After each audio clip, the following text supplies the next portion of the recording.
믿음의 선한 싸움, 인생의 모든 전투에서 승리하는 비밀 사랑하는 형제자매 여러분, 오늘 여러분의 삶에 하나님의 크신 은혜와 평강이 넘치기를 기도합니다.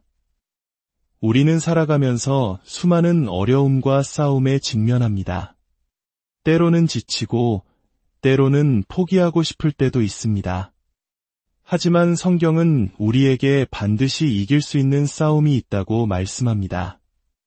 오늘 우리는 그 승리의 비밀, 믿음의 선한 싸움에 대해 함께 나누고자 합니다.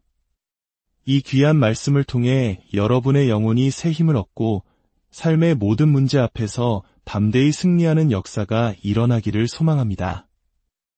이 은혜로운 메시지가 더 많은 영혼에게 전달될 수 있도록 구독과 좋아요를 통해 하나님의 사랑을 전파하는 귀한 통로가 되어주시길 부탁드립니다. 여러분의 작은 섬김이 누군가에게는 인생을 바꾸는 큰 선물이 될 수 있습니다. 자, 이제 하나님의 말씀 속으로 함께 들어가 보겠습니다. 디모데전서 6장 12절을 함께 찾아보겠습니다. 사도 바울은 그의 영적인 아들 디모데에게 이렇게 권면합니다. 믿음의 선한 싸움을 싸우라. 영생을 취하라. 이를 위하여 내가 부르심을 받았고 많은 증인 앞에서 선한 증언을 하였도다. 여기서 아주 중요한 사실을 발견해야 합니다. 바울은 죄와의 싸움을 싸우라고 말하지 않았습니다. 질병과의 싸움을 싸우라고도 하지 않았습니다. 악한 영들과의 싸움을 싸우라고도 하지 않았습니다. 바울은 분명히 말합니다. 믿음의 선한 싸움을 싸우라. 이것이 바로 우리 그리스도인에게 주어진 유일한 싸움입니다. 한번 따라 해보실까요? 내가 싸워야 할 유일한 싸움은 믿음의 싸움이다. 다시 한번 이 말씀이 여러분의 심령 깊은 곳에 뿌리내릴 때까지 고백해봅시다. 내가 싸워야 할 유일한 싸움은 바로 믿음의 싸움이다. 왜 믿음의 싸움이 유일한 싸움일까요? 그 이유는 너무나도 명확합니다. 예수님께서 우리를 대신하여 다른 모든 싸움을 이미 싸우시고 완벽하게 승리하셨기 때문입니다. 예수님은 죄와 싸워 이기셨습니다. 고린도후서 5장 21절은 말씀합니다. 하나님이 죄를 알지도 못하신 이를 우리를 대신하여 죄로 삼으신 것은 우리로 하여금 그 안에서 하나님의 의가 되게 하려 하심이라. 예수님은 질병과 싸워 이기셨습니다. 이사야서 54장 4절과 5절은 증언합니다. 그는 실로 우리의 질고를 지고 우리의 슬픔을 당하였거늘 그가 채찍에 맞음으로 우리는 나음을 받았도다. 예수님은 사탄과의 싸움에서 완벽하게 승리하셨습니다. 골로새서 2장 15절은 선포합니다. 통치자들과 권세들을 무력화하여 드러내어 구경거리로 삼으시고 십자가로 그들을 이기셨느니라. 할렐루야. 예수님께서 죄를 이기셨고 질병을 이기셨으며 사탄을 완전히 패배시키셨습니다. 그러므로 우리는 예수님께서 이미 정복하신 싸움을 다시 싸울 필요가 없습니다. 우리가 부름받은 싸움은 오직 하나, 믿음의 선한 싸움입니다. 그렇다면 이 싸움은 구체적으로 무엇을 의미할까요? 바로 이것입니다. 마귀는 당신의 믿음을 도둑질하려고 온갖 수를 쓸 것입니다. 세상은 당신의 믿음을 흔들려고 할 것입니다. 어려운 환경과 상황은 당신의 믿음을 익사시키려 할 것입니다. 하지만 하나님께서는 요한일서 5장 4절에서 이렇게 약속하십니다. 세상을 이기는 승리는 이것이니 우리의 믿음이니라. 다시 한번 고백합시다. 나의 승리는 나의 믿음 안에 있다. 한 번 더 선포합시다. 세상을 이기는 승리는 바로 나의 믿음이다. 만약 이 원리를 이해하지 못하면 우리는 엉뚱한 싸움에 우리의 모든 에너지를 낭비하게 될 것입니다. 사람들과 씨름하고 가족과 다투고 이웃과 싸우게 될 것입니다. 하지만 에베소서 6장 12절은 분명히 말합니다. 우리의 씨름은 혈과 육을 상대하는 것이 아니요 통치자들과 권세들과 이 어둠의 세상 주관자들과 하늘에 있는 악의 영들을 상대함이라. 그러나 잊지 마십시오. 골로새서의 말씀처럼 예수님께서는 이미 그들을 무력화시키셨고 그들의 무장을 해제하셨으며 그들을 상대로 승리하셨습니다. 그렇다면 우리의 역할은 무엇일까요? 바로 우리의 믿음을 굳게 붙잡는 것입니다. 하나님의 말씀을 놓치지 않고 담대하게 이렇게 선포하는 것입니다. 하나님께서 말씀하셨다. 나는 그것을 믿는다.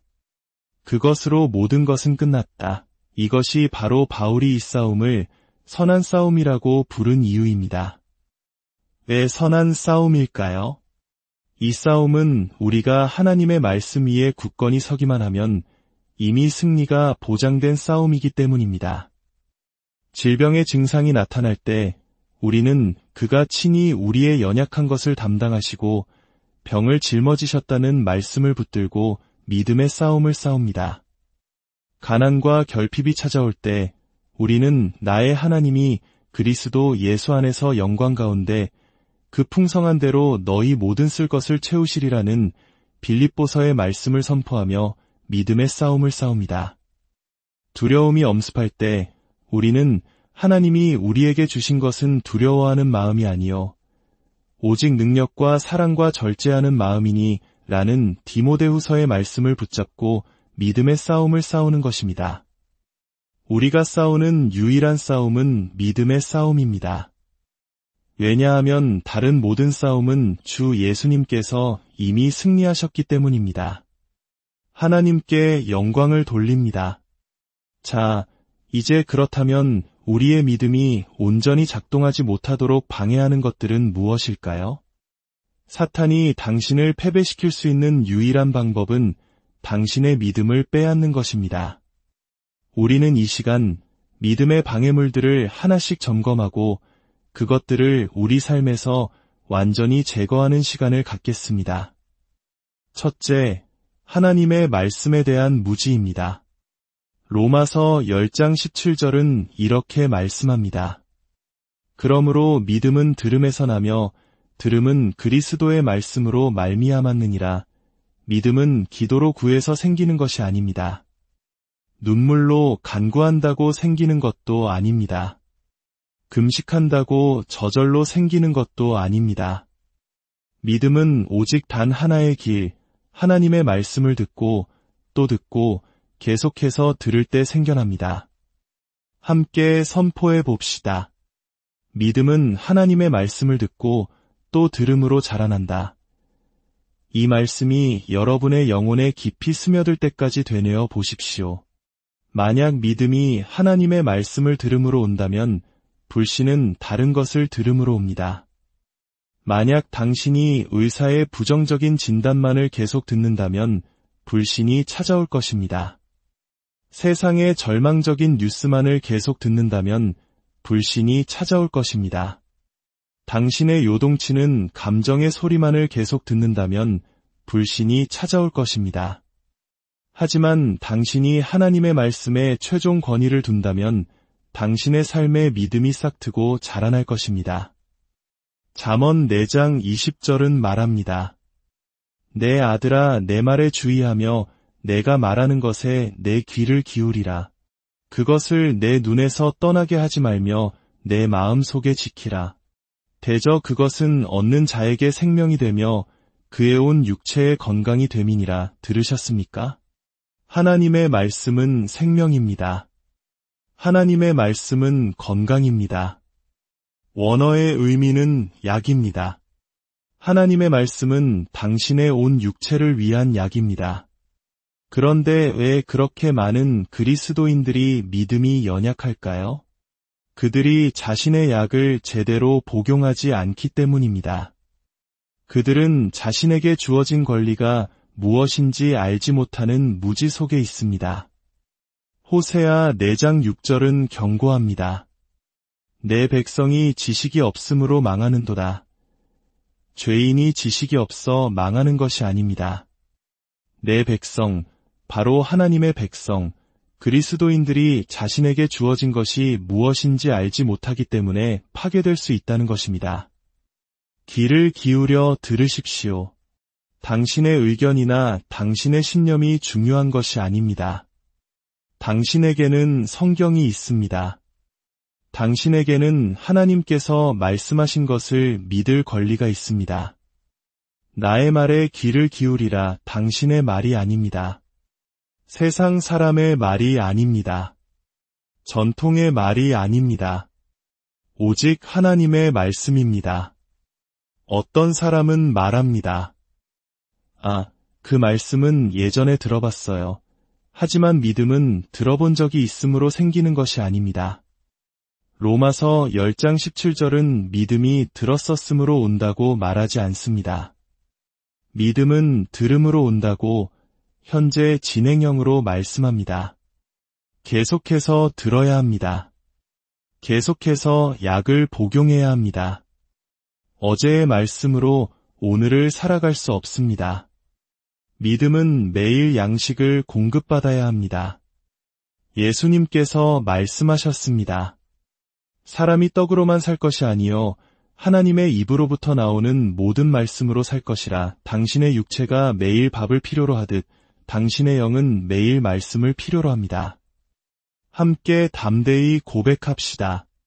나는 말씀에 무지하지 않습니다. 하나님의 말씀이 나의 최종 권위입니다. 나는 매일 그분의 말씀에 주의를 기울입니다. 그분의 말씀은 내 육체의 약이며 내 영의 힘이며 내 길의 빛입니다. 영원토록 하나님께 영광을 돌립니다. 둘째, 과거에 얽매여 현재를 보지 못하는 실수입니다. 고린도후서 5장 17절은 선포합니다. 그런즉 누구든지 그리스도 안에 있으면 새로운 피조물이라 이전 것은 지나갔으니 보라 새 것이 되었도다. 많은 신자들이 믿음이 작동하지 않는 이유는 그들이 계속해서 자신의 과거를 돌아보기 때문입니다. 예수님께서 이미 치워버리신 과거의 짐을 계속해서 끌고 다닙니다. 저는 끔찍한 죄인이었어요. 저는 치유받을 자격이 없어요. 저는 축복받을 자격이 없어요. 형제자매 여러분, 우리 중 누구도 자격이 있어서 받은 사람은 없습니다. 그러나 감사하게도 하나님께서는 그리스도 예수 안에서 우리에게 값없이 모든 것을 주셨습니다. 히브리서 8장 12절은 말씀합니다. 내가 그들의 불의를 긍휼히 여기고 그들의 죄를 다시 기억하지 아니하리라. 할렐루야. 하나님께서 당신의 과거를 기억하지 않겠다고 말씀하셨는데 당신이 그것을 기억하고 있습니까? 이사야서 43장 25절은 선포합니다. 나 곧 나는 나를 위하여 내 허물을 도말하는 자니 내 죄를 기억하지 아니하리라. 죄를 덮어두신 것이 아닙니다. 어딘가에 숨겨두신 것도 아닙니다. 완전히 지워버리셨습니다. 영원히 사라졌습니다. 함께 고백합시다. 나의 과거는 지나갔다. 나의 죄는 지워졌다. 나는 그리스도 예수 안에서 새로운 피조물이다. 마음에 정죄감이 가득 차 있다면 믿음은 결코 역사할 수 없습니다. 죄책감과 수치심 속에서 과거를 돌아보는 사람은 믿음과 확신을 가지고 미래를 향해 나아갈 수 없습니다. 그러나 예수님의 보혈이 당신을 씻으셨음을 알 때, 당신이 유롭게 되었음을 알 때, 이전 것은 지나갔음을 알 때, 당신의 믿음은 강하고 담대하며 부끄러움 없이 솟아오를 것입니다. 마귀가 당신의 과거를 들추어낼 때, 당신은 마귀의 미래를 상기시켜 주십시오. 그의 미래는 불못입니다. 그러나 당신의 미래는 그리스도와 함께하는 영광입니다. 로마서 8장 1절은 선포합니다. 그러므로 이제 그리스도 예수 안에 있는 자에게는 결코 정죄함이 없나니 담대하게 고백합시다. 나는 과거의 내가 아니다. 나는 그리스도 안에서 새로운 피조물이다. 이전 것은 지나갔고 모든 것이 새로워졌다. 내 안에 정죄함은 없다. 나는 그리스도 예수 안에 있기 때문이다. 이 진리 위에 설 때 당신의 믿음은 역사하기 시작합니다. 셋째, 믿음이 아닌 감정으로 살아가려는 실수입니다.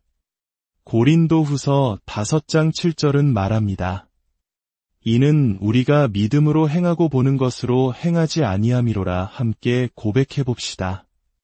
우리는 믿음으로 행하고 보는 것으로 행하지 않는다. 이 말씀이 당신의 존재 깊은 곳에 새겨질 때까지 반복하십시오. 많은 그리스도인들이 감정에 따라 살아가려 합니다. 구원받은 느낌이 안 들어요. 치유받은 느낌이 안 들어요. 용서받은 느낌이 안 들어요. 하지만 성경 어디에도 의인은 감정으로 살리라는 말씀은 없습니다. 성경은 반복해서 말합니다. 의인은 믿음으로 말미암아 살리라. 믿음은 우리의 오감이 무엇을 느끼든 상관없이 하나님께서 말씀하신 것을 믿는 것입니다. 믿음은 주변의 모든 것이 반대를 외칠 때에도 하나님의 약속을 선포하는 것입니다. 예수님께서 말씀하셨습니다. 천지는 없어지겠으나 내 말은 없어지지 아니하리라. 감정은 지나갑니다. 증상도 지나갑니다. 환경도 지나갑니다. 그러나 하나님의 말씀은 영원히 서 있습니다. 감정에 믿음을 두면 당신은 늘 불안정할 것입니다. 하루는 기분이 좋았다가 다음 날은 바닥을 칩니다. 그러나 말씀에 믿음을 두면 당신은 흔들리지 않게 될 것입니다. 시편 125편 1절은 말합니다. 여호와를 의지하는 자는 시온산이 흔들리지 아니하고 영원히 있음 같도다. 마귀는 감정의 영역에서 장난치기를 좋아합니다. 정말로 치유받았다면 왜 아직도 아프지? 라고 속삭일 것입니다. 하지만 기억하십시오. 감정은 가장 마지막에 따라오는 것입니다. 믿음이 먼저 약속을 붙잡고 나면 감정은 나중에 따라오게 되어 있습니다. 함께 선포합시다. 나는 감정으로 살지 않는다. 나는 믿음으로 산다. 내가 어떻게 느끼든 하나님의 말씀은 진리다. 감정은 변하지만 하나님의 말씀은 영원히 변치 않는다. 감정을 확인하는 것을 멈추고 말씀을 확인하십시오. 느낌이 오지 않아요 라고 말하는 대신 기록되었으되 라고 선포하십시오. 이것이 바로 예수님께서 마귀를 이기신 방법이며 당신이 매번 승리할 방법입니다. 넷째, 위로움을 선물로 이해하지 못하는 실수입니다. 로마서 5장 17절은 말합니다. 한 사람의 범죄로 말미암아 사망이 그 한 사람을 통하여 왕 노릇하였은즉 더욱 은혜와 의의 선물을 넘치게 받는 자들은 한 분 예수 그리스도를 통하여 생명 안에서 왕 노릇하리로다. 밑줄을 그어 보십시오. 의의 선물. 의로움은 우리가 노력해서 얻는 것이 아닙니다. 선행으로 버는 것도 아닙니다. 의로움은 선물입니다. 이것은 성경에서 가장 위대한 진리 중 하나이지만 동시에 교회 안에서 가장 무지한 영역 중 하나이기도 합니다. 너무나 많은 그리스도인들이 자신의 행위로 의로워지려고 했습니다. 그러나 성경은 의로움이 선물이며 그리스도 예수를 믿는 믿음으로 온다고 말합니다. 고린도후서 5장 21절은 하나님이 죄를 알지도 못하신 이를 우리를 대신하여 죄로 삼으신 것은 우리로 하여금 그 안에서 하나님의 의가 되게 하려 하심이라고 선포합니다. 예수님께서 우리의 죄를 가져가시고 우리는 그분의 의를 받았습니다. 의로움을 이해하지 못하면 당신의 믿음은 결코 담대해질 수 없습니다. 히브리서 4장 16절은 말합니다. 그러므로 우리는 긍휼하심을 받고 때를 따라 돕는 은혜를 얻기 위하여 은혜의 보좌 앞에 담대히 나아갈 것이니라. 벌레처럼 기어서가 아니라 담대하게 나아가는 것입니다. 왜냐하면 당신은 그리스도 안에서 하나님의 의가 되었기 때문입니다. 함께 선포합시다. 나는 그리스도 안에서 하나님의 의다. 나는 그분의 보혈로 의롭게 되었다. 나는 하나님의 보좌 앞에 담대히 나아간다. 내 안에 정죄함은 없다. 야고보서 5장 16절은 말합니다. 의인의 간구는 역사하는 힘이 큼이니라. 죄책감에 시달리는 사람의 기도가 아닙니다. 정죄받는 사람의 기도도 아닙니다. 바로 의인의 기도입니다. 그리고 감사하게도 그 의인이 바로 당신입니다. 하나님께서 당신을 보실 때 당신의 과거를 보지 않으십니다. 그분은 위의 옷을 입은 당신을 보십니다. 깨끗하고 순결하며 거룩하고 보혈로 씻긴 당신을 보십니다. 이것을 알 때 당신의 믿음은 강해집니다. 5째, 연약한 고백을 하는 실수입니다. 히브리서 10장 23절은 말합니다. 또 약속하신 이는 미쁘시니 우리가 믿는 도리의 소망을 움직이지 말며 굳게 잡고, 여기서 믿는 도리를 고백, 시인으로 번역할 수 있습니다. 즉, 흔들림 없이 믿음의 고백을 굳게 붙잡으라는 것입니다. 문제는 너무나 많은 그리스도인들이 연약한 고백을 한다는 것입니다. 그들은 느끼는 것을 말합니다.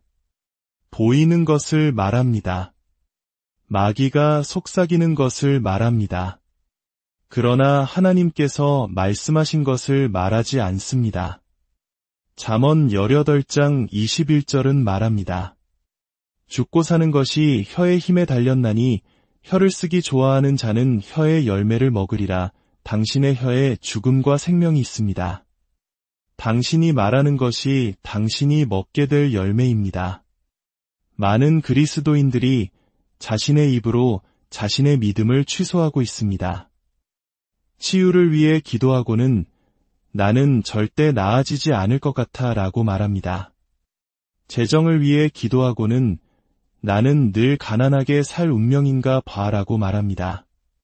불신을 말하면서 믿음 안에서 걸을 수는 없습니다. 함께 고백합시다.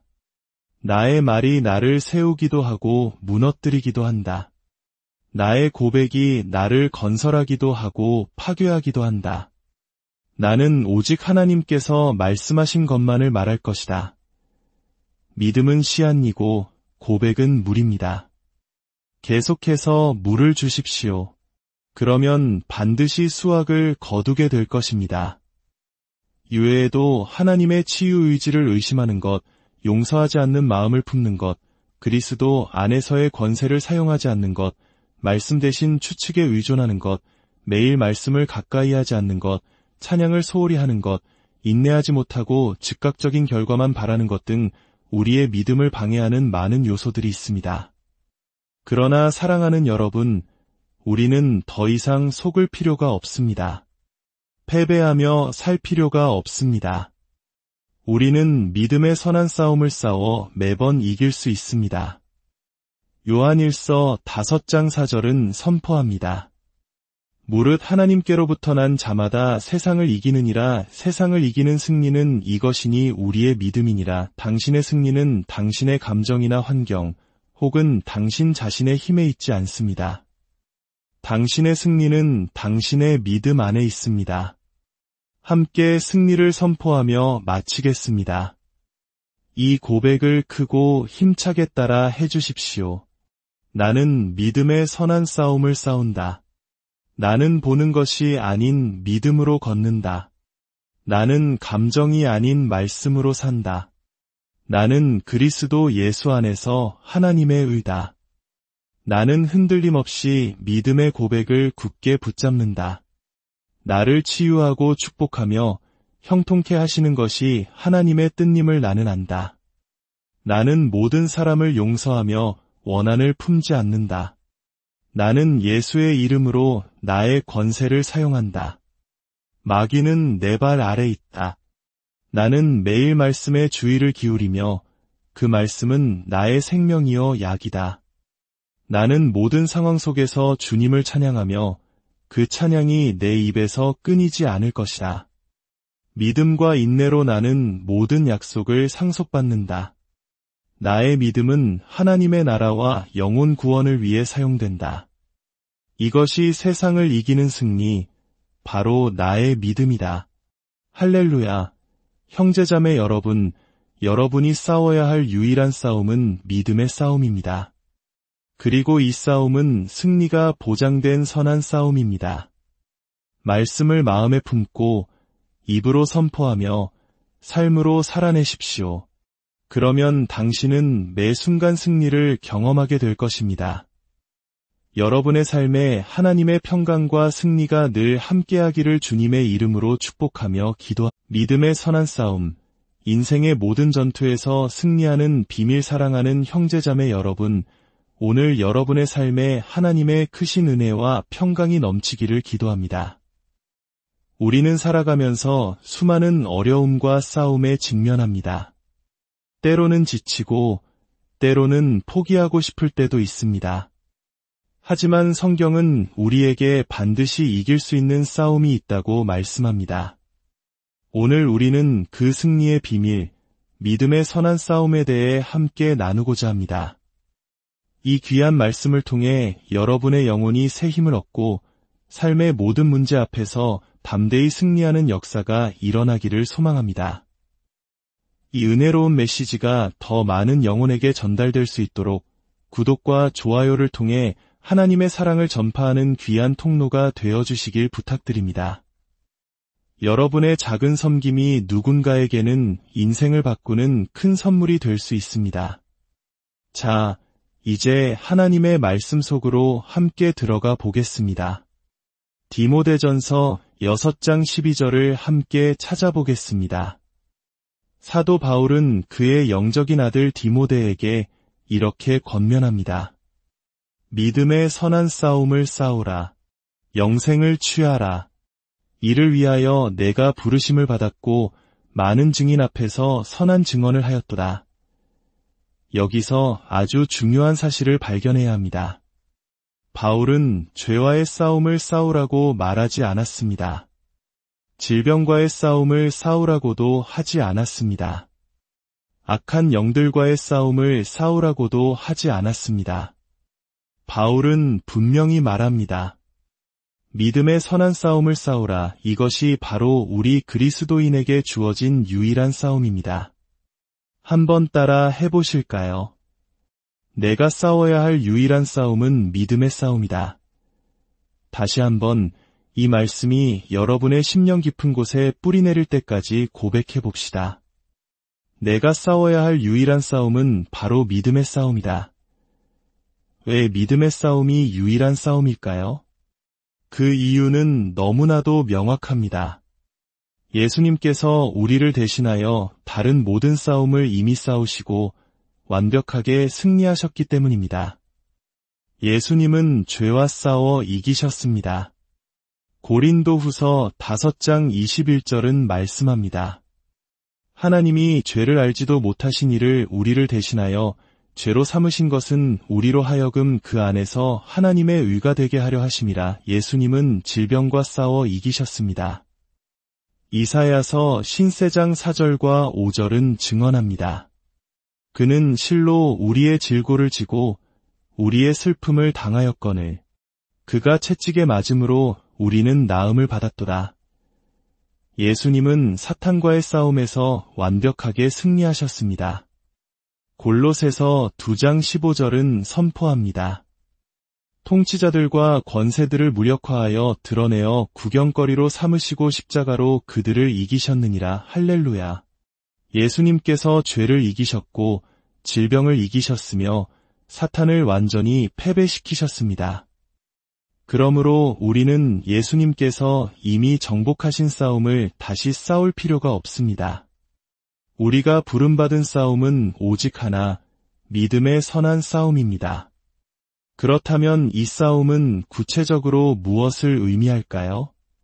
바로 이것입니다. 마귀는 당신의 믿음을 도둑질하려고 온갖 수를 쓸 것입니다. 세상은 당신의 믿음을 흔들려고 할 것입니다. 어려운 환경과 상황은 당신의 믿음을 익사시키려 할 것입니다.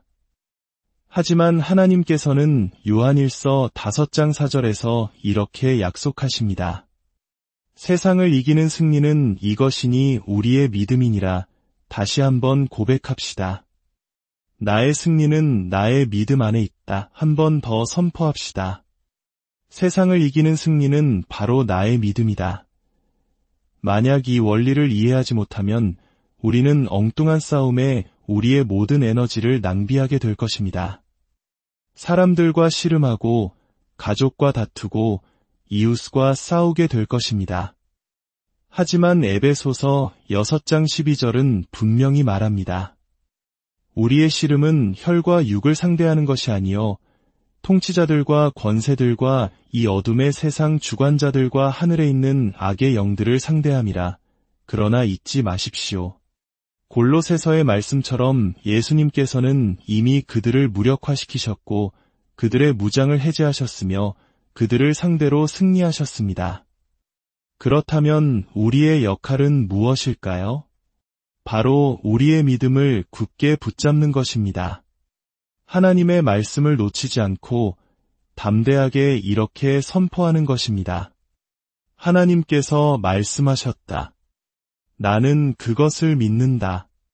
그것으로 모든 것은 끝났다. 이것이 바로 바울이 이 싸움을 선한 싸움이라고 부른 이유입니다.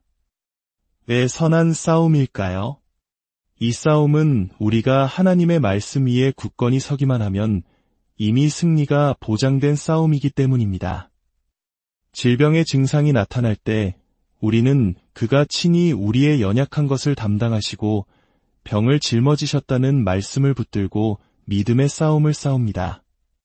가난과 결핍이 찾아올 때 우리는 나의 하나님이 그리스도 예수 안에서 영광 가운데 그 풍성한 대로 너희 모든 쓸 것을 채우시리라는 빌립보서의 말씀을 선포하며 믿음의 싸움을 싸웁니다. 두려움이 엄습할 때 우리는 하나님이 우리에게 주신 것은 두려워하는 마음이 아니요 오직 능력과 사랑과 절제하는 마음이니 라는 디모데후서의 말씀을 붙잡고 믿음의 싸움을 싸우는 것입니다. 우리가 싸우는 유일한 싸움은 믿음의 싸움입니다. 왜냐하면 다른 모든 싸움은 주 예수님께서 이미 승리하셨기 때문입니다. 하나님께 영광을 돌립니다.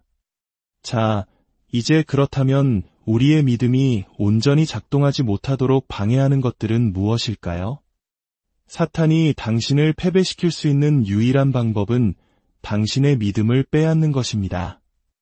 우리는 이 시간 믿음의 방해물들을 하나씩 점검하고 그것들을 우리 삶에서 완전히 제거하는 시간을 갖겠습니다. 첫째, 하나님의 말씀에 대한 무지입니다. 로마서 10장 17절은 이렇게 말씀합니다. 그러므로 믿음은 들음에서 나며 들음은 그리스도의 말씀으로 말미암았느니라. 믿음은 기도로 구해서 생기는 것이 아닙니다. 눈물로 간구한다고 생기는 것도 아닙니다. 금식한다고 저절로 생기는 것도 아닙니다. 믿음은 오직 단 하나의 길, 하나님의 말씀을 듣고 또 듣고 계속해서 들을 때 생겨납니다. 함께 선포해 봅시다. 믿음은 하나님의 말씀을 듣고 또 들음으로 자라난다. 이 말씀이 여러분의 영혼에 깊이 스며들 때까지 되뇌어 보십시오. 만약 믿음이 하나님의 말씀을 들음으로 온다면 불신은 다른 것을 들음으로 옵니다. 만약 당신이 의사의 부정적인 진단만을 계속 듣는다면 불신이 찾아올 것입니다. 세상의 절망적인 뉴스만을 계속 듣는다면 불신이 찾아올 것입니다.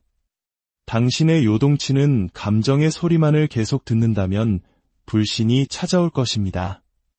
하지만 당신이 하나님의 말씀에 최종 권위를 둔다면 당신의 삶에 믿음이 싹트고 자라날 것입니다.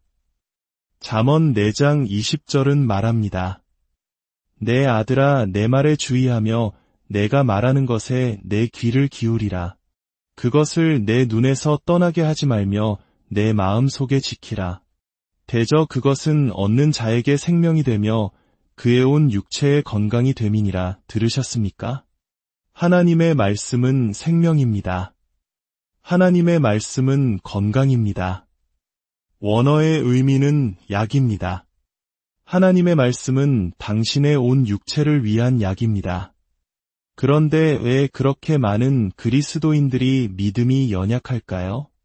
그들이 자신의 약을 제대로 복용하지 않기 때문입니다.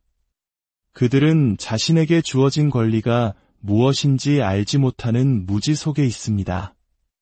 호세아 4장 6절은 경고합니다. 내 백성이 지식이 없으므로 망하는도다. 죄인이 지식이 없어 망하는 것이 아닙니다. 내 백성, 바로 하나님의 백성, 그리스도인들이 자신에게 주어진 것이 무엇인지 알지 못하기 때문에 파괴될 수 있다는 것입니다. 귀를 기울여 들으십시오. 당신의 의견이나 당신의 신념이 중요한 것이 아닙니다. 당신에게는 성경이 있습니다. 당신에게는 하나님께서 말씀하신 것을 믿을 권리가 있습니다. 나의 말에 귀를 기울이라 당신의 말이 아닙니다. 세상 사람의 말이 아닙니다.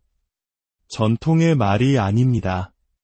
오직 하나님의 말씀입니다. 어떤 사람은 말합니다. 그 말씀은 예전에 들어봤어요. 하지만 믿음은 들어본 적이 있으므로 생기는 것이 아닙니다. 로마서 10장 17절은 믿음이 들었었으므로 온다고 말하지 않습니다. 믿음은 들음으로 온다고 현재 진행형으로 말씀합니다. 계속해서 들어야 합니다. 계속해서 약을 복용해야 합니다. 어제의 말씀으로 오늘을 살아갈 수 없습니다. 믿음은 매일 양식을 공급받아야 합니다. 예수님께서 말씀하셨습니다. 사람이 떡으로만 살 것이 아니요 하나님의 입으로부터 나오는 모든 말씀으로 살 것이라. 당신의 육체가 매일 밥을 필요로 하듯 당신의 영은 매일 말씀을 필요로 합니다. 함께 담대히 고백합시다. 나는 말씀에 무지하지 않습니다. 하나님의 말씀이 나의 최종 권위입니다. 나는 매일 그분의 말씀에 주의를 기울입니다. 그분의 말씀은 내 육체의 약이며 내 영의 힘이며 내 길의 빛입니다. 영원토록 하나님께 영광을 돌립니다. 둘째, 과거에 얽매여 현재를 보지 못하는 실수입니다. 고린도후서 5장 17절은 선포합니다. 그런즉 누구든지 그리스도 안에 있으면 새로운 피조물이라. 이전 것은 지나갔으니 보라 새 것이 되었도다. 많은 신자들이 믿음이 작동하지 않는 이유는 그들이 계속해서 자신의 과거를 돌아보기 때문입니다. 예수님께서 이미 치워버리신 과거의 짐을 계속해서 끌고 다닙니다. 저는 끔찍한 죄인이었어요. 저는 치유받을 자격이 없어요.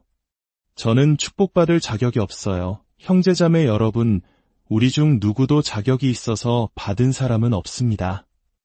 그러나 감사하게도 하나님께서는 그리스도 예수 안에서 우리에게 값없이 모든 것을 주셨습니다. 히브리서 8장 12절은 말씀합니다. 내가 그들의 불의를 긍휼히 여기고 그들의 죄를 다시 기억하지 아니하리라. 할렐루야. 하나님께서 당신의 과거를 기억하지 않겠다고 말씀하셨는데 왜 당신이 그것을 기억하고 있습니까? 이사야서 43장 25절은 선포합니다. 나 곧 나는 나를 위하여 내 허물을 도말하는 자니 내 죄를 기억하지 아니하리라. 죄를 덮어두신 것이 아닙니다. 어딘가에 숨겨두신 것도 아닙니다. 완전히 지워버리셨습니다. 영원히 사라졌습니다. 함께 고백합시다. 나의 과거는 지나갔다.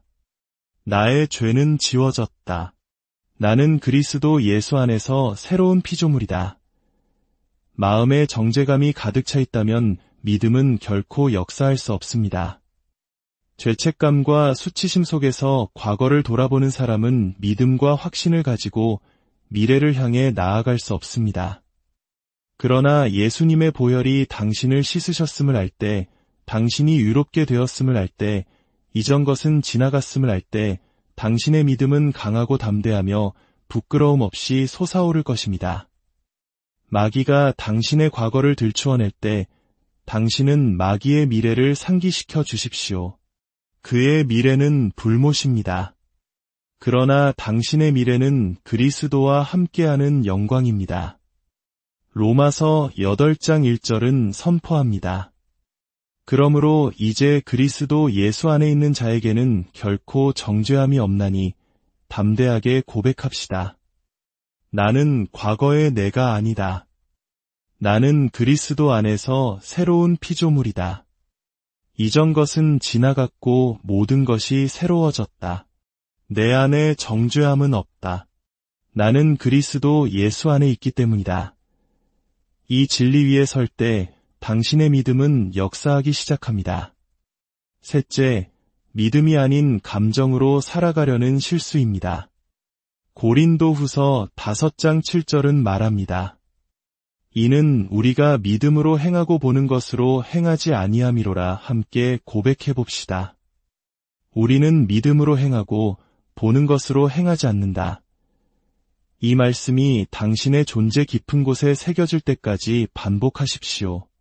많은 그리스도인들이 감정에 따라 살아가려 합니다. 구원받은 느낌이 안 들어요. 치유받은 느낌이 안 들어요. 용서받은 느낌이 안 들어요. 하지만 성경 어디에도 의인은 감정으로 살리라는 말씀은 없습니다. 성경은 반복해서 말합니다. 의인은 믿음으로 말미암아 살리라. 믿음은 우리의 오감이 무엇을 느끼든 상관없이 하나님께서 말씀하신 것을 믿는 것입니다. 믿음은 주변의 모든 것이 반대를 외칠 때에도 하나님의 약속을 선포하는 것입니다. 예수님께서 말씀하셨습니다. 천지는 없어지겠으나 내 말은 없어지지 아니하리라. 감정은 지나갑니다. 증상도 지나갑니다. 환경도 지나갑니다. 그러나 하나님의 말씀은 영원히 서 있습니다. 감정에 믿음을 두면 당신은 늘 불안정할 것입니다. 하루는 기분이 좋았다가 다음 날은 바닥을 칩니다.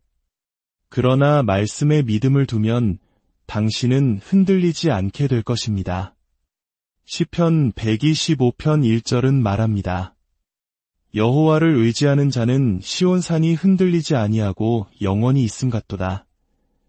마귀는 감정의 영역에서 장난치기를 좋아합니다. 정말로 치유받았다면 왜 아직도 아프지? 라고 속삭일 것입니다. 하지만 기억하십시오.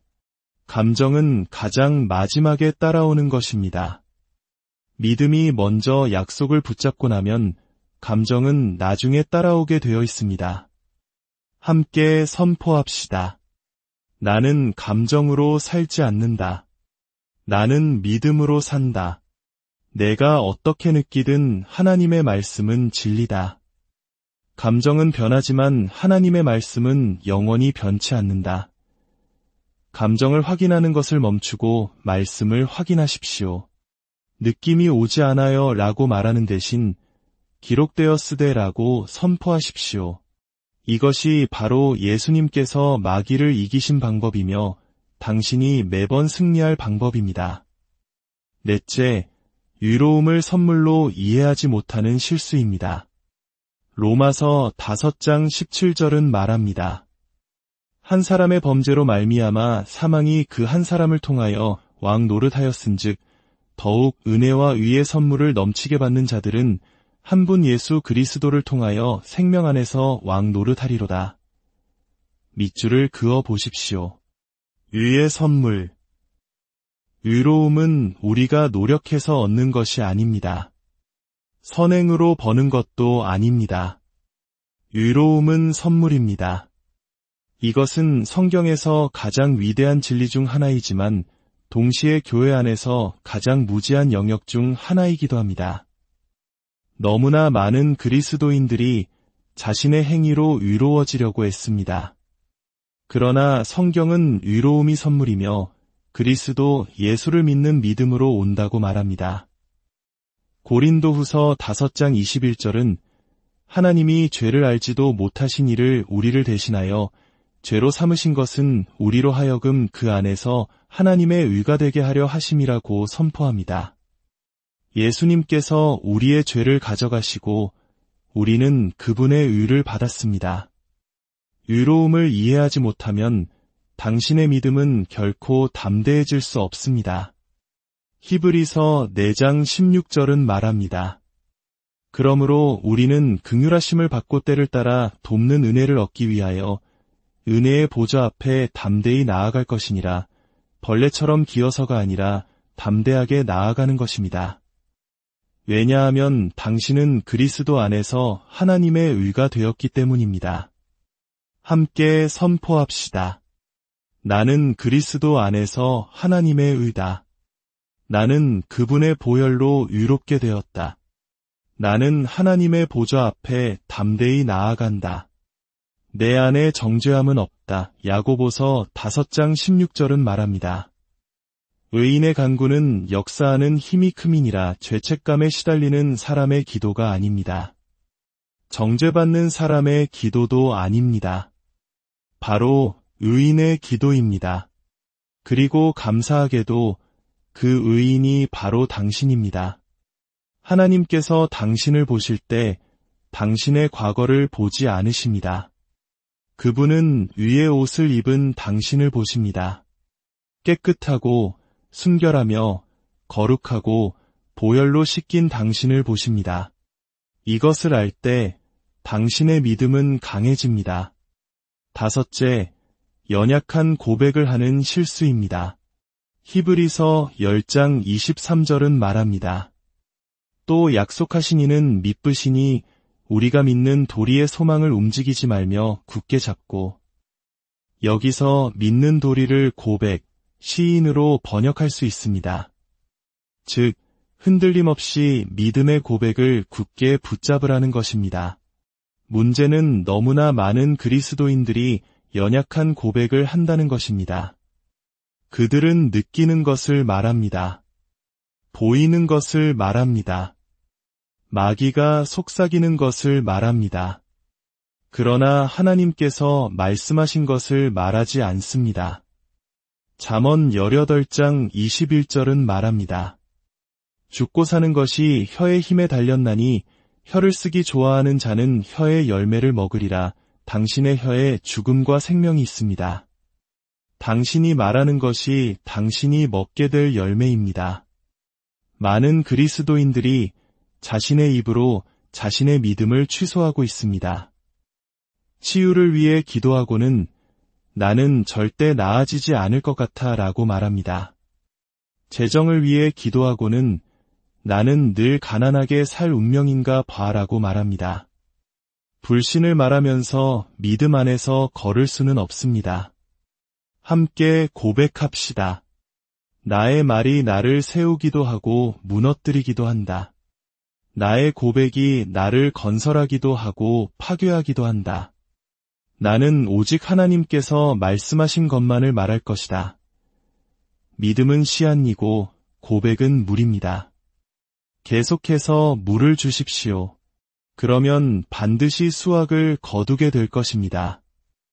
이외에도 하나님의 치유 의지를 의심하는 것, 용서하지 않는 마음을 품는 것, 그리스도 안에서의 권세를 사용하지 않는 것, 말씀 대신 추측에 의존하는 것, 매일 말씀을 가까이 하지 않는 것, 찬양을 소홀히 하는 것, 인내하지 못하고 즉각적인 결과만 바라는 것 등 우리의 믿음을 방해하는 많은 요소들이 있습니다. 그러나 사랑하는 여러분, 우리는 더 이상 속을 필요가 없습니다. 패배하며 살 필요가 없습니다. 우리는 믿음의 선한 싸움을 싸워 매번 이길 수 있습니다. 요한일서 5장 4절은 선포합니다. 무릇 하나님께로부터 난 자마다 세상을 이기느니라. 세상을 이기는 승리는 이것이니 우리의 믿음이니라. 당신의 승리는 당신의 감정이나 환경 혹은 당신 자신의 힘에 있지 않습니다. 당신의 승리는 당신의 믿음 안에 있습니다. 함께 승리를 선포하며 마치겠습니다. 이 고백을 크고 힘차게 따라 해주십시오. 나는 믿음의 선한 싸움을 싸운다. 나는 보는 것이 아닌 믿음으로 걷는다. 나는 감정이 아닌 말씀으로 산다. 나는 그리스도 예수 안에서 하나님의 의다. 나는 흔들림 없이 믿음의 고백을 굳게 붙잡는다. 나를 치유하고 축복하며 형통케 하시는 것이 하나님의 뜻임을 나는 안다. 나는 모든 사람을 용서하며 원한을 품지 않는다. 나는 예수의 이름으로 나의 권세를 사용한다. 마귀는 내 발 아래 있다. 나는 매일 말씀에 주의를 기울이며 그 말씀은 나의 생명이요 약이다. 나는 모든 상황 속에서 주님을 찬양하며 그 찬양이 내 입에서 끊이지 않을 것이다. 믿음과 인내로 나는 모든 약속을 상속받는다. 나의 믿음은 하나님의 나라와 영혼 구원을 위해 사용된다. 이것이 세상을 이기는 승리, 바로 나의 믿음이다. 할렐루야. 형제자매 여러분, 여러분이 싸워야 할 유일한 싸움은 믿음의 싸움입니다. 그리고 이 싸움은 승리가 보장된 선한 싸움입니다. 말씀을 마음에 품고 입으로 선포하며 삶으로 살아내십시오. 그러면 당신은 매 순간 승리를 경험하게 될 것입니다. 여러분의 삶에 하나님의 평강과 승리가 늘 함께하기를 주님의 이름으로 축복하며 기도합니다. 믿음의 선한 싸움, 인생의 모든 전투에서 승리하는 비밀 사랑하는 형제자매 여러분, 오늘 여러분의 삶에 하나님의 크신 은혜와 평강이 넘치기를 기도합니다. 우리는 살아가면서 수많은 어려움과 싸움에 직면합니다. 때로는 지치고, 때로는 포기하고 싶을 때도 있습니다. 하지만 성경은 우리에게 반드시 이길 수 있는 싸움이 있다고 말씀합니다. 오늘 우리는 그 승리의 비밀, 믿음의 선한 싸움에 대해 함께 나누고자 합니다. 이 귀한 말씀을 통해 여러분의 영혼이 새 힘을 얻고 삶의 모든 문제 앞에서 담대히 승리하는 역사가 일어나기를 소망합니다. 이 은혜로운 메시지가 더 많은 영혼에게 전달될 수 있도록 구독과 좋아요를 통해 하나님의 사랑을 전파하는 귀한 통로가 되어주시길 부탁드립니다. 여러분의 작은 섬김이 누군가에게는 인생을 바꾸는 큰 선물이 될 수 있습니다. 자, 이제 하나님의 말씀 속으로 함께 들어가 보겠습니다. 디모데전서 6장 12절을 함께 찾아보겠습니다. 사도 바울은 그의 영적인 아들 디모데에게 이렇게 권면합니다. 믿음의 선한 싸움을 싸우라. 영생을 취하라. 이를 위하여 내가 부르심을 받았고 많은 증인 앞에서 선한 증언을 하였도다. 여기서 아주 중요한 사실을 발견해야 합니다. 바울은 죄와의 싸움을 싸우라고 말하지 않았습니다. 질병과의 싸움을 싸우라고도 하지 않았습니다. 악한 영들과의 싸움을 싸우라고도 하지 않았습니다. 바울은 분명히 말합니다. 믿음의 선한 싸움을 싸우라. 이것이 바로 우리 그리스도인에게 주어진 유일한 싸움입니다. 한번 따라 해보실까요? 내가 싸워야 할 유일한 싸움은 믿음의 싸움이다. 다시 한번 이 말씀이 여러분의 심령 깊은 곳에 뿌리내릴 때까지 고백해 봅시다. 내가 싸워야 할 유일한 싸움은 바로 믿음의 싸움이다. 왜 믿음의 싸움이 유일한 싸움일까요? 그 이유는 너무나도 명확합니다. 예수님께서 우리를 대신하여 다른 모든 싸움을 이미 싸우시고 완벽하게 승리하셨기 때문입니다. 예수님은 죄와 싸워 이기셨습니다. 고린도후서 5장 21절은 말씀합니다. 하나님이 죄를 알지도 못하신 이를 우리를 대신하여 죄로 삼으신 것은 우리로 하여금 그 안에서 하나님의 의가 되게 하려 하심이라. 예수님은 질병과 싸워 이기셨습니다. 이사야서 54장 4절과 5절은 증언합니다. 그는 실로 우리의 질고를 지고 우리의 슬픔을 당하였거늘 그가 채찍에 맞음으로 우리는 나음을 받았도다. 예수님은 사탄과의 싸움에서 완벽하게 승리하셨습니다. 골로새서 2장 15절은 선포합니다. 통치자들과 권세들을 무력화하여 드러내어 구경거리로 삼으시고 십자가로 그들을 이기셨느니라. 할렐루야. 예수님께서 죄를 이기셨고 질병을 이기셨으며 사탄을 완전히 패배시키셨습니다. 그러므로 우리는 예수님께서 이미 정복하신 싸움을 다시 싸울 필요가 없습니다. 우리가 부름받은 싸움은 오직 하나, 믿음의 선한 싸움입니다. 그렇다면 이 싸움은 구체적으로 무엇을 의미할까요? 바로 이것입니다. 마귀는 당신의 믿음을 도둑질하려고 온갖 수를 쓸 것입니다. 세상은 당신의 믿음을 흔들려고 할 것입니다. 어려운 환경과 상황은 당신의 믿음을 익사시키려 할 것입니다.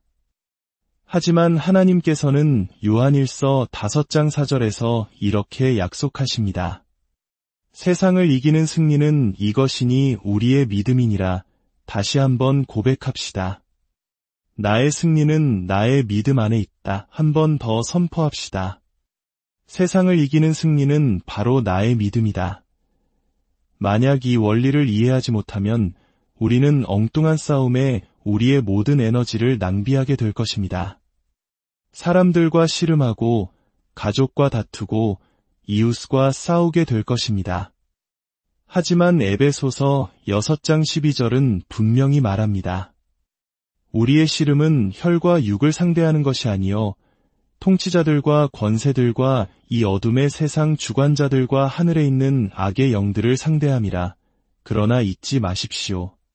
골로새서의 말씀처럼 예수님께서는 이미 그들을 무력화시키셨고 그들의 무장을 해제하셨으며 그들을 상대로 승리하셨습니다. 그렇다면 우리의 역할은 무엇일까요? 바로 우리의 믿음을 굳게 붙잡는 것입니다. 하나님의 말씀을 놓치지 않고 담대하게 이렇게 선포하는 것입니다. 하나님께서 말씀하셨다. 나는 그것을 믿는다. 그것으로 모든 것은 끝났다. 이것이 바로 바울이 이 싸움을 선한 싸움이라고 부른 이유입니다. 왜 선한 싸움일까요? 이 싸움은 우리가 하나님의 말씀 위에 굳건히 서기만 하면 이미 승리가 보장된 싸움이기 때문입니다. 질병의 증상이 나타날 때 우리는 그가 친히 우리의 연약한 것을 담당하시고 병을 짊어지셨다는 말씀을 붙들고 믿음의 싸움을 싸웁니다. 가난과 결핍이 찾아올 때 우리는 나의 하나님이 그리스도 예수 안에서 영광 가운데 그 풍성한 대로 너희 모든 쓸 것을 채우시리라는 빌립보서의 말씀을 선포하며 믿음의 싸움을 싸웁니다. 두려움이 엄습할 때 우리는 하나님이 우리에게 주신 것은 두려워하는 마음이 아니요 오직 능력과 사랑과 절제하는 마음이니 라는 디모데후서의 말씀을 붙잡고 믿음의 싸움을 싸우는 것입니다. 우리가 싸우는 유일한 싸움은 믿음의 싸움입니다. 왜냐하면 다른 모든 싸움은 주 예수님께서 이미 승리하셨기 때문입니다. 하나님께 영광을 돌립니다. 자, 이제 그렇다면 우리의 믿음이 온전히 작동하지 못하도록 방해하는 것들은 무엇일까요? 사탄이 당신을 패배시킬 수 있는 유일한 방법은 당신의 믿음을 빼앗는 것입니다. 우리는 이 시간 믿음의 방해물들을 하나씩 점검하고 그것들을 우리 삶에서 완전히 제거하는 시간을 갖겠습니다. 첫째, 하나님의 말씀에 대한 무지입니다. 로마서 10장 17절은 이렇게 말씀합니다. 그러므로 믿음은 들음에서 나며 들음은 그리스도의 말씀으로 말미암았느니라. 믿음은 기도로 구해서 생기는 것이 아닙니다. 눈물로 간구한다고 생기는 것도 아닙니다. 금식한다고 저절로 생기는 것도 아닙니다. 믿음은 오직 단 하나의 길, 하나님의 말씀을 듣고 또 듣고 계속해서 들을 때 생겨납니다. 함께 선포해 봅시다. 믿음은 하나님의 말씀을 듣고 또 들음으로 자라난다. 이 말씀이 여러분의 영혼에 깊이 스며들 때까지 되뇌어 보십시오. 만약 믿음이 하나님의 말씀을 들음으로 온다면 불신은 다른 것을 들음으로 옵니다. 만약 당신이 의사의 부정적인 진단만을 계속 듣는다면 불신이 찾아올 것입니다. 세상의 절망적인 뉴스만을 계속 듣는다면 불신이 찾아올 것입니다. 당신의 요동치는 감정의 소리만을 계속 듣는다면 불신이 찾아올 것입니다. 하지만 당신이